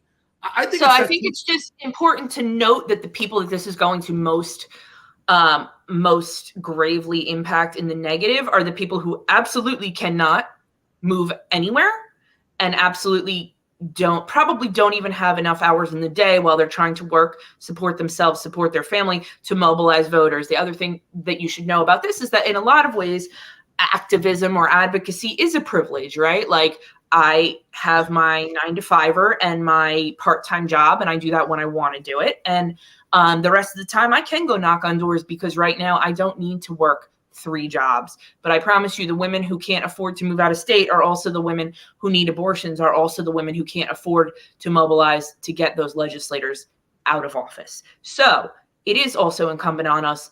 We live in a society, we live in a community. What happens in Tennessee affects what happens to me. What happens to me affects the next generation of women. And I'm not going to stop working for that just because in New Jersey we have right now the balance of the legislature is blue. Well, I mean, again, based on the numbers you just talked about, 1.5 million voter advantage, that's going to keep growing. That's just the way New Jersey is. That it's going to be a solidly blue state for the most part. It might fluctuate with governors, but the legislature isn't changing anytime soon, though, Lauren. To be fair, where I understand the concern where maybe in the future, but that's just not going to happen in New Jersey. The numbers don't correlate with that, in the sense of the way that registrations are going in New Jersey. I'm overwhelmingly in favor of Democrats in all 21 counties. I just think that's not something I think we have to be worried about per se in the state of New Jersey. But your concern is well warranted, and we'll take it. Yeah, I mean, I would never say that I'm concerned right now for New Jersey. And I would say that also when it comes to this kind of stuff, we're mobilizing our efforts outside of New Jersey, right? So like if I'm going to make a donation or urge someone to make a donation towards a abortion access fund, I would probably direct them to an abortion access fund that is run by people of color in states where abortion is going to become illegal, right? That's where money needs to go. I personally believe. I mean, I also make my donation to the Planned Parenthood Action Fund, and they decide what the greatest need is for the funding, right? I don't know if they send it out of state, but no, I mean, I'm never going to say that I'm worried about my personal right to have an abortion or a marriage right here in New Jersey right now. I will never say that. I also, occupy a position of privilege in that way. All right, fair enough.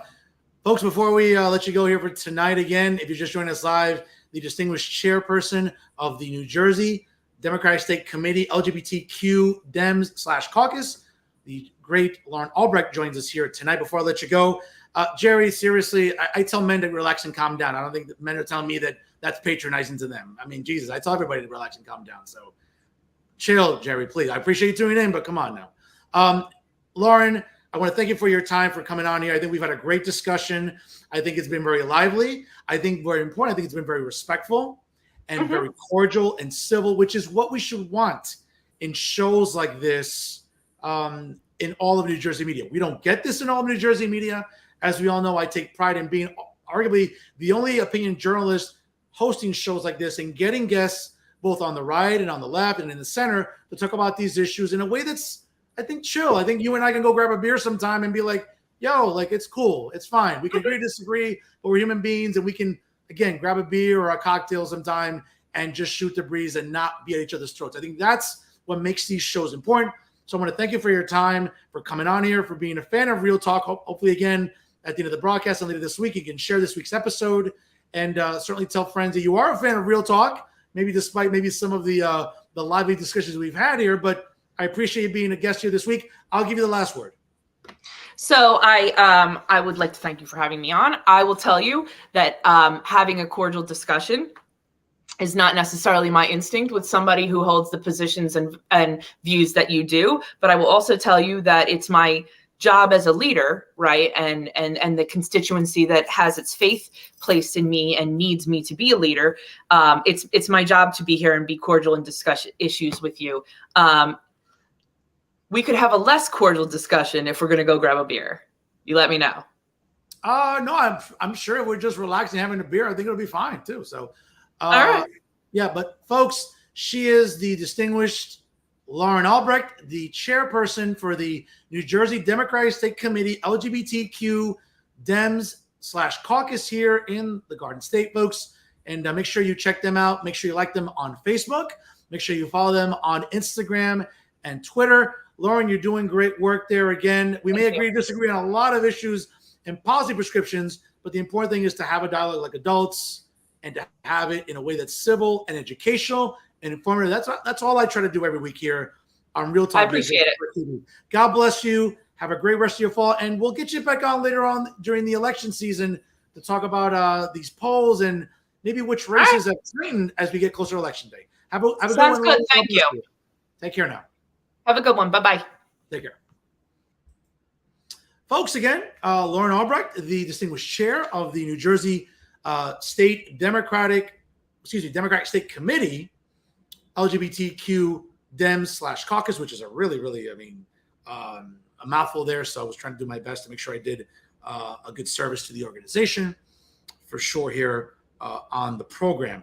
Folks, if you're just joining us right now, it's 7:20 here on the East Coast. We'll be wrapping up shortly. And of course, we could not wrap up the show without announcing, as you all know, ladies and gentlemen, I will announce the worst journalists of the week here in the Garden State. All I can say is there's always a lot to choose from here in the liberal echo chamber that is the New Jersey media apparatus. But let's start off with a guy who I've never, ever nominated on this program, but he just got under my skin with a column he wrote. And yes, folks, it's not the first time he's written a column that's gone under my skin, but it's more of his colleagues, and it's what we've gotten to know when it comes to NorthJersey.com. And yes, folks, we always know NorthJersey.com excels in bad journalism. And let me get to a column here that was kind of interesting because, yes, folks, when we talk about Charles Style, we talk about a guy that, he's very unapologetic in being someone who leans very, very hard left. Okay. I wouldn't say he carries buckets of water for the Democratic Party, but I mean, it's pretty close, but he wrote a column just, as a matter of fact, today. And Chuck was very interesting in the way he titled it. New Jersey GOP candidates rail against inflation. So what's their plan, right?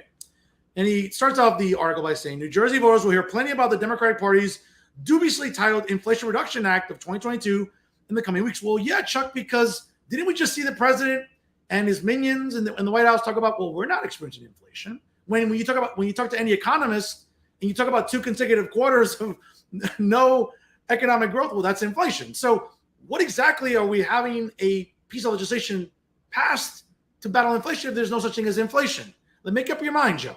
And the same thing that goes for everybody else in that White House team of his. It's like, well, wait a minute. If we're not living through inflation, then what was the need to pass the Inflation Reduction Act? Again, it's talking out of both sides of your mouth. And of course, Chuck is helping enable this by writing, the DNC announced plans to tout the party's signature achievement in the midterms with a 7-figure media campaign featuring national cable buys, gas station advertisements. Yeah, gas stations. Yeah. I'll get to that in a minute. Digital ads and radio buys include spots in Spanish language and Native American media. Democratic National Committee Chairman Jamie Harrison said in a statement, quote, we're proud to take our message directly to the American people and remind them that thanks to President Biden and Democrats, powerful special interests lost and Americans won. I haven't seen that yet at the gas pumps, and I haven't seen that yet in the MSRP of an electric vehicle. More on that later. So that kind of bold, almost Trumpian salesmanship is for a $740 billion package, which is not likely to lower gas and grocery prices before sticker-shocked voters head to the polls in November, according to the Congressional Budget Office. Yet it's a visionary statement, a blueprint for a seismic transfer in the coming years from fossil fuel to clean energy cars and power plants.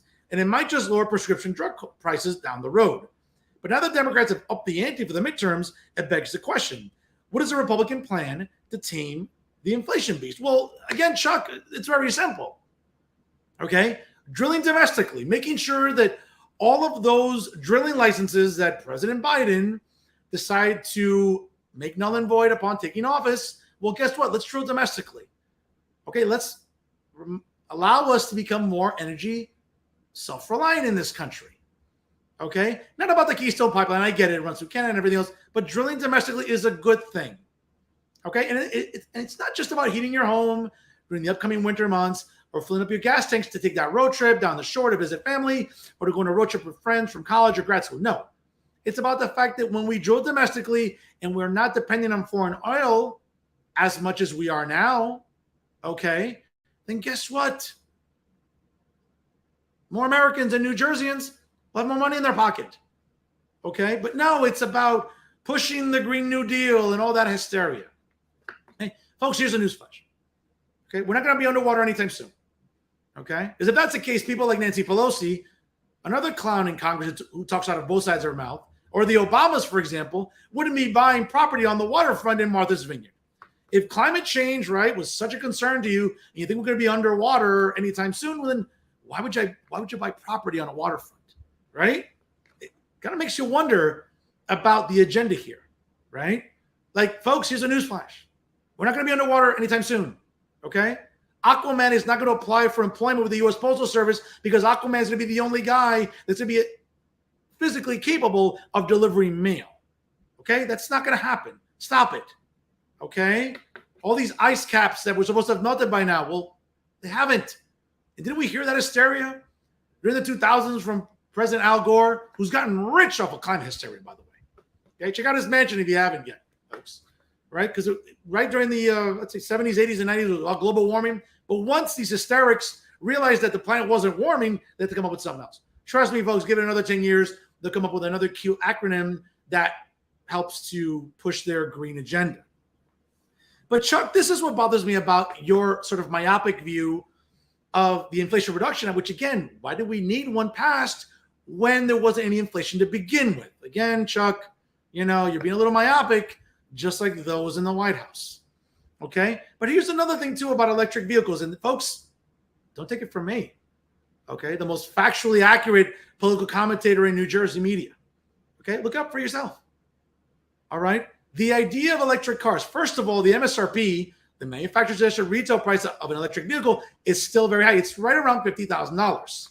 I don't know about you, but how many working class Black and brown people, which make up a pretty good percentage of the Democratic Party base, can afford that? Here's a newsflash. A lot of them don't have the money to sort of buy the car outright. And guess what happens? They're going to have to finance it. And if they don't have good credit, which, again, this is not a smear, this is the reality. If you look at credit report data and everything else, poor and working class Black and brown people don't have good credit. So how can they possibly qualify to finance a vehicle that you're pushing on? Again, folks, and this is something Chuck doesn't think about. Okay, and maybe Chuck doesn't care because in the next 30, 40 years, he won't be here anymore. So he doesn't care about what this sort of myopic stance represents, but it matters to me and the future of my children. Okay? The idea that an electric car consumes more electricity than a portable air-conditioned unit in a home should tell you everything you need to know. So again, Democrats on the left are cutting the nose to spite their face, right? You hear people like Petey Boy, the Secretary of Transportation, right, talking about, well, don't worry about gas prices, just buy an electric car. No, Pete, you and the rest of the clowns in this clown administration don't get it. They can't, poor Black and brown people can't afford to buy an electric vehicle because of what I just outlined. That's how myopic and short-sighted and lacking self-awareness all of you clowns are. Okay? Never mind the fact, again, what have we learned about solar power? What have we learned about wind? They haven't worked. Look at the failures in California. Okay? And by the way, Chuck, just in case you forgot, because it's easily, you can find it on Google, but petroleum isn't just to heat your home, heat up your stove, or fill up your gas tank. Dozens of products that we use on a daily basis, Chuck, are made for petroleum. Are we going to make them out of electricity? Are we going to make them out of wind and air? Of course not, Chuck. Now, does that mean we can try to move away from fossil fuels? I understand the argument, but you're not making it a viable one when it's still not an affordable alternative to go for something that's green. It just isn't, folks. Don't take my word for it, even though I'm the most factually accurate commentator once again. Okay? But this is the problem with people like Chuck and others on the left who run buckets of water and carry them by the gallons for the Democratic Party in this sort of short-sighted Green New Deal hysteria. Okay? Because people on the left, I'll tell you right now, they love to fly around their private planes, right? Liberal Hollywood loves to lecture us on the evils of fossil fuels and how we need to get greener. Really? You ever check out most celebrities or even Johnny Hines, Johnny Carey, Ketchup Boy? Does he fly around coach or economy class? No, he doesn't. He flies around in private planes, which again emit the most CO2 into the atmosphere than any other flying vessel. But they don't want you to know that because, again, they want a virtue signal because it's what they're good at. Chuck, do better. Stop with nonsense like this. Again, I expect it out of NorthJersey.com because we see garbage journalism all the time. Chuck, you're smart in that. I've interviewed you. You're a pretty smart man. Come on, bro. Do better here. Stop publishing garbage like this when we all know that this presidency has been an outright disaster. Whether it's the president who's cognitively declining before our eyes or a vice president who laughs more than the court chester in King Arthur's court. Okay, God forbid, don't get a microphone near her. Or the rest of this clown administration. Okay? Stop making excuses. This has been an outright disaster. And this is something that Democrats can't run from. Okay, yeah, you know what? In 2018, Tom Malinowski, Bill Pascrell, Frank Pallone, yeah, it was easy to run against Donald Trump and the boogeyman. You think any of the aforementioned are going to invite President Biden to come campaign for them in New Jersey? You're crazy. You know they're not, because it'd be an abject failure, folks. It wouldn't be. What are they possibly going to run on and stand side by side with the president on? They can't, folks. And someone like Charles Style, Chuck, you should know better, bro. You've been in this business too long. Now, speaking of garbage journalism, it would behoove me to not let a week go by without nominating the obvious when it comes to garbage journalism here in the state of New Jersey. And yes, of course, it's Insider NJ. The kings of bad journalism, actually the kings and queens of garbage journalism. And when we talk about garbage journalism and garbage humans, of course, look no further than Jay Laster, little JJ himself, the guy who I appropriately call the little bitch of New Jersey journalism because that's what he acts like on his tantrums on social media and also on his columns. So I'm not going to, I'm going to go on one of the columns here. So Jay writes for LGBTQ Nation. That's something I subscribe to, but you can do that on your own. But this is what's really, really funny. A straight congressman's impassioned speech for marriage equality nails what is at stake. Folks, Jay Lassiter has spent a better part of I don't know how many years condemning the Norcross political machine, right? Steve Sweeney, George Norcross, the Norcross family, and now all of a sudden, okay, just because it suits this narrative, now all of a sudden little JJ wants to cite Donald Norcross, a 4-term representative in the House, as a blue-collar workhorse. Really, Jay? Do we have to look at your social media about what you've said about Donald Norcross? Folks, you can look it up. I don't have to tell you. You can look up for yourself. Okay? The idea that he wants to sell you and all of a sudden now he's a Norcross fan is, again, the height of hypocrisy, and it's Jay being his usual disingenuous self. Okay? I'm not going to read you this garbage column. You can read it on your own if you wish, and if you need a cure for insomnia, be my guest, because I can say right now, I started reading this, I was like, oh, damn, hold on. Whoa, all right. Sorry, I passed out here. And before I realized I was only like one paragraph in. But that's what Jay Laster's columns tend to do to you, right? Talking about a blue-collar workhorse from Philly's South Jersey burbs, and that's precisely why his impassioned state-winder, I get a tweet he talked about, before a marriage equality vote in Congress stands out, with the Supreme Court poised to reverse their 2015 gay marriage decision. No, Jay, they're not. Okay? There's not one court case on any docket in any state that is up right now for litigation. So again, I appreciate you want to fearmonger. I appreciate you want to weaponize this because, you want to blow a load in your pants, which is what you do normally anyway, about these issues. Okay? So the Democratic-controlled Congress is keen to codify marriage equality into federal law. Fine. I don't have an issue with that. If they want to do that, if they get the votes, so be it. I don't have an issue with it. But the idea, Jay, that you want to fearmonger that somehow, the 2015 gay marriage decision is in jeopardy. No, it's not, Jay. Stop it. You're a grown-ass man in your early to mid-70s, well, you look it, okay? Fear-mongering about, oh, my God, they're going to overturn marriage equality. No, they're not, Jay. Stop it. Okay? I'm going to quote Charles Barkley. Stop it. Stop it. You're a grown-ass man having a temper tantrum like a child who's not getting their extra scoop of ice cream during dessert.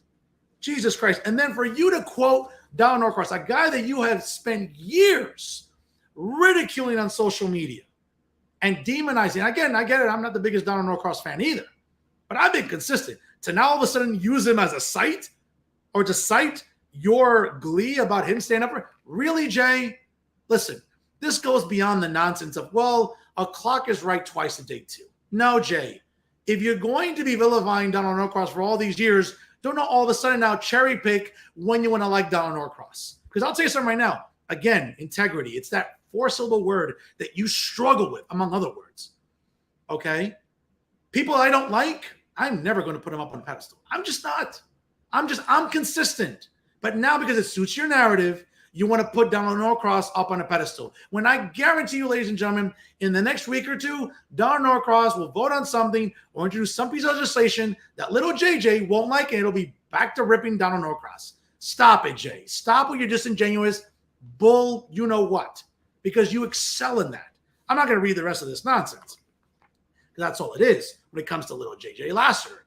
But that's what's really, really funny to me, right? When we talk about the sanctimony and the self-righteousness, like I said before, read it behind me. Yes, hi, I'm Jay Lassiter. I'm a garbage human. I like to be self-righteous and sanctimonious when I shouldn't be. And again, Jay, that's you lacking self-awareness. You're a grown-ass man. You just turned 70 in May. And you lack this much self-awareness. I cringe to think when you turn 80 in 10 years, how much more self-awareness you're going to lack. Here's another one here. This is a doozy. It seems like Jay Lassiter has had this perpetual erection about Hudson County, which you never come up here. Thank the Lord, Jay. I want you as far away from here as possible. Stay in your little uppity Cherry Hill residence there, smoking weed, which is all you're good for. Okay? Talking about Amy DeGeese. And Amy DeGeese is hit and run, parts the curtain on Hudson County machine politics. Jay, I talked about this before, and I'm going to say it again. You are in no position to talk about anybody and their indiscretions or their mistakes. Okay? And it's funny because when it's easy to browse your insufferable Twitter feed, right? When we talk about, what's also enabled by, yes, it's enabled by your boss, Maxi Pizarro. Twinkle Toes. I'm going to call him now Maxi Twinkle Toes or Maxi Olivier. That's all he reminds me of, like this insufferable, annoying pro wrestler, Kenny Omega. And if you know anyone that makes fun of him, you know that those are the nicknames because that's how insufferable he is. But Maxi, you enable this nonsense by Jay. You continue to publish these garbage columns by Jay. Notwithstanding the fact that you write your own garbage columns like last week. I get it, Max. State Senator Ronald Rice was a distinguished member of the legislature. I've had the privilege of interviewing him. But my God, Max, I feel bad for whoever does your laundry. I can just imagine you, typing away on your Mac or whatever keyboard, and like just like you blew a load all over yourself writing about Ronald Rice. I mean, my God, Jesus Christ. I cringe to think, my heart goes out to whoever does laundry for Max Pizarro. Those are underwear just soaked in semen from the loads that Maxi Pizarro, right, the Twinkle Toes, was apparently what was emanating from his body as he wrote these sort of overly flattering columns about Ron Rice. Folks, he was a great legislator. He's a good man. Don't get it twisted. But Maxi, really? I mean, you came all over yourself, literally, I'm sure, while writing those columns. I mean, it's pretty disgraceful. But speaking about semen in his pants, again, let's get back to little JJ Lassiter. We're talking about, obviously you can see the Twitter feed there, talking about, and even in the column itself, right? And what I thought was really, really interesting was the fact of Jay being sanctimonious. And again, folks, this is the thing about Jay. He loves to be self-righteous and sanctimonious when, Jay, you are the embodiment of bad choices. The reason your quality of life isn't as great as other people is because of your bad choices. Yes, I said it. Okay, I'm not one of your people or your minions, right? That when you write your columns, right, you're like that guy at the circus, right? Like handing out fish, right? And all of your little supporters are like little seals that eat up all of your nonsense. I'm not one of those. I see through your BS. I see through your disingenuous nature. Okay? So when you go out there talking about Amy DeGeese, talking about, a bad decision she made, listen, I've been consistent. We've seen all the footage. We've seen the videos. Okay? We've seen it. She made a bad decision. She's going to have her day in court. Okay? That might be in September, October. I don't know what county it's going to be held in. Not in Hudson. Let the laws of the land prevail. But piling on people, Jay, isn't cool, because people can definitely pile on you, Jay, for the plethora of bad decisions that you've made in your life and you probably still continue to make. Okay? I'm not one of your minions in political circles or social circles that goes, oh my God, Jay Lassiter, the glorious Jay Lassiter, every single person that puts you up on a pedestal, wrongfully so, because there's nothing to put you on a pedestal about. Okay? But for you to be this harsh on Amy G's, and I get it, she made a bad decision. She's owned it. I was there in that courtroom last Wednesday, where she made a statement after hundreds of people went to the podium, to the microphone during the public portion of the city council meeting to give their, their opinions on Amy DeGise, right? And I ran into everybody possible. Journalists like Fred Snowflake, a good guy at Insider NG, one of the few, right? I saw Uncle David Cruz there. I know he saw me, and interesting, he was tweeting the whole time. I even saw Hector Segura, the resident virtue signal, Chiquitin, all 5'2" of them, coming up to me, saying, I'm a bootlicker. And of course, he knows I can't do anything in a courtroom. When Chiquitin knows that he wouldn't say this to me on the street, it wouldn't work out well for Chiquitin. So go home to your wife and kid and, go grow a few inches. I almost have to bend down just to hear him talk to me. But again, let me get back to the city council meeting. Amy made her statement. Amy is going to have her day in court, and we'll see what happens. But Jay, for you to pile on someone like her is extremely disingenuous when you've had a plethora of bad judgment and discretions in your life. Again, the reason your quality of life is different than mine is because of bad choices. Yes, you've owned them. Good. And I get it. Everyone still puts you on a pedestal. Yes, Jay Lassiter owns his bad choices. Yes, Jay is such a good person. Baloney. You're garbage as far as I'm concerned. But getting back to the sanctimony and self-righteousness of your columns. Okay, stop piling on someone like Amy DeGise when you don't know her, you don't know the facts, and we'll see what happens. I haven't piled on her. Okay, I think we all know she made a bad error in judgment. We'll see what happens. Okay? To say nothing of the fact that I'm still waiting for the bicyclist to get a summons because he took a red light. But whenever that happens, I don't know. But this is what's really funny, though, Jay, is again, you have this self-righteousness and sanctimony in your tweet, and then you decide to tweet something like this, right? It's been a long day about what? I don't know. You're at home. You're writing columns. How hard is your day? Really? What are you doing? You're sitting around with a cat? I mean, really? Is that laborious to you? I know people in China sweating making iPhones right now for 2 cents an hour. That's a hard day, Jay. What you're doing living in the woods in Bumble, wherever you live in South Jersey, I can't really call that a bad day. But this is what's really funny about Jay. To then have the audacity to defecate on people like Amy DeGise and others, to say it's been a long day. I'm about to hit that bong like at Amy DeGise hitting a bicyclist. Jay, for the amount of weed that you smoke, clearly, because it's all over your social media, are you operating a motor vehicle? I would hope not. Because with the amount of weed that you consume, you're constantly impaired. So as far as I'm concerned, if you want to call someone else a threat to the road or a hazard on the road, fine, you're entitled to your opinion. But you're not entitled to your own facts. And for the amount of weed that you smoke, you clown, you shouldn't be driving or operating a motor vehicle either. Because again, Jay, it takes self-awareness. It takes having integrity. It's something you struggle with. Okay? So for you to put that out there, again, we all know you're New Jersey's resident pothead. We get it. And that's not a slur. That's not a slander. That's not defamation. You yourself have called yourself a pothead. So I'm just simply regurgitating the nonsense you put on your social media. But Jay, have a little self-awareness. Okay? Whether it's hysteria that you're having about court decisions that are never going to get overturned, because we all know they're ingrained within the 14th Amendment, and there's nothing on a court docket anywhere, or piling on people. Yes, Amy DeGise made a mistake. She's a friend of mine. I'm not going to dump her because she made a mistake, because we're all human. We make mistakes. I'm not going to pile on her the way you pile on her, Jay, when we all know you're the most flawed person in the world. Let's be honest. I can't imagine any more flaws than maybe Stevie Wonder painting a building. I'll probably find as many flaws there. You shouldn't be talking, Jay. You shouldn't be throwing stones in a glass house. And much more when you publish stupid, annoying, insufferable tweets like this, reminding us all that all you're good for is smoking weed. Really? Should you be operating a motor vehicle? Should you be riding a bicycle or a motor scooter? I would hope not, Jay.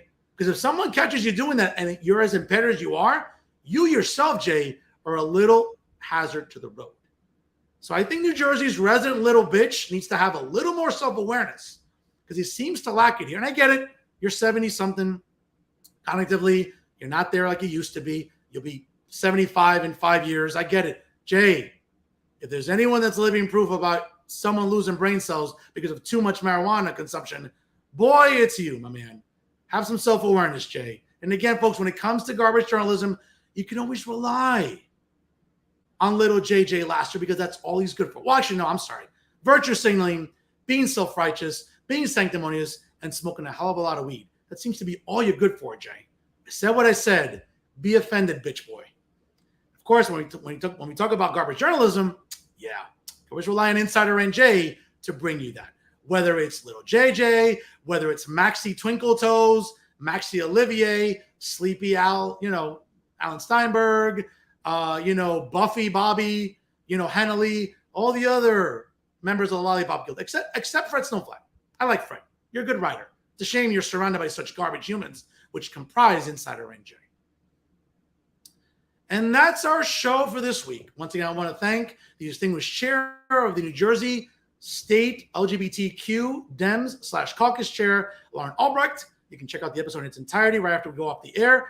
Pretty long episode today, folks. We appreciate you tuning in here on StreamYard, via Facebook Live, also on Instagram, on LinkedIn, and also on the Jersey First YouTube page. You can always check out the website, www.jerseyfirst.org.